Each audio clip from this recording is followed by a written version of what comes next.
hate to repeat myself, but I can't help but think our running into each other must have been divine intervention.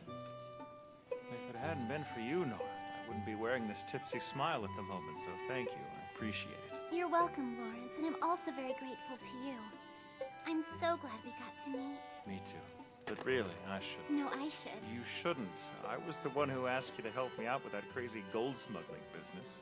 And to be perfectly honest, I'm still kind of shocked you actually went through with the whole thing. I am too. I never even imagined I could do something like that. It's funny. I am strange, aren't I? Well... I had been thinking I would have to do something radical one day. I always knew I could not be dependent on the church forever. You helped me break away from them, and that is why I'm so thankful. I'm not as great as you think I am. Merchants have a tendency to be egotistical. So do shepherds, for that matter. It's true.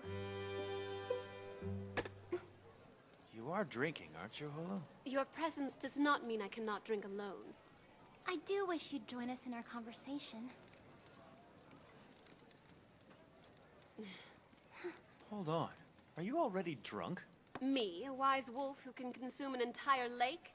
'Tis impossible on such a small amount. All right. Sounds like our friend might just prefer to be left alone. But... After I drink a bit more, I shall join your conversation. So until that time... Of course. We'll wait. Now, what were we talking about? The food is here. Wow, it looks so good!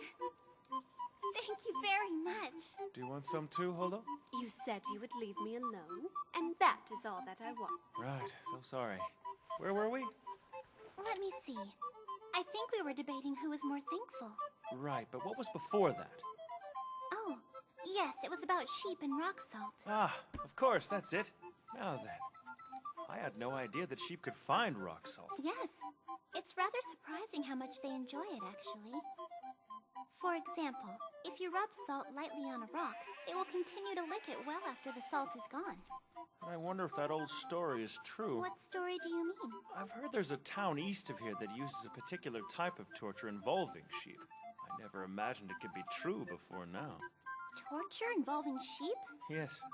It's pretty funny, believe it or not. Basically, what they do is tie up their criminals and rub a bunch of salt on the bottoms of their feet. Rub salt on their feet?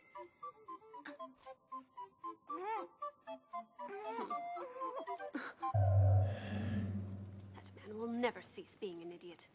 Oh, excuse me. What happened after they rubbed them with salt? Well, wouldn't the sheep lick the salt off? They would. They say at first the criminals laugh uncontrollably because they're being tickled. No, stop! Please, That's a strange torture. Yes, it's very unusual. Especially when you take into account the sheep won't stop licking once they taste the salt on the criminal's guilty feet. What do you think happens then? Gee, I don't really know. The criminal would be reformed through laughter and spread nothing but joy to all of those around him. They live happily ever after. Is that story true? I might have just made up that last part. You are so silly. The first part of it was true, though. I mean, who knows what must go on in the minds of sheep? Well, now that you mention it, whenever I eat dried meat, I usually get salt all over my hands. They're very good sheep, but how do I put this? They get too carried away sometimes. It can be frightening. Well, luckily you have an obedient knight waiting to rescue you. Yes, but Enoch sometimes works so hard, he forgets who's supposed to be in charge. I was only joking. You know, Nora, your Enoch is exceptionally well trained.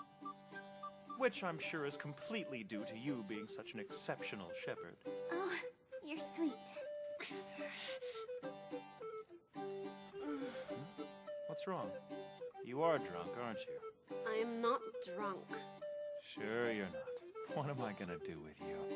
It is not possible for me to be drunk on 3 cups of alcohol, is it? Are you okay? I cannot help but think of being alone in the wheat fields for so long, hundreds of years until recently. The days pass by peacefully. Yesterday was no different from today, and tomorrow was no different from the day after that. Time seemed only to move forward a few times a year. There was the annual Harvest Festival, the 2 sewing festivals, the festival to pray for no rain, and the festival to pray for no wind. The remaining time was a cluster of boredom. Ordinary day after ordinary day with no celebrations. Once I even watched a tiny sapling grow into a huge tree. Compared to that, while traveling, every day is a new experience. I feel reborn each morning.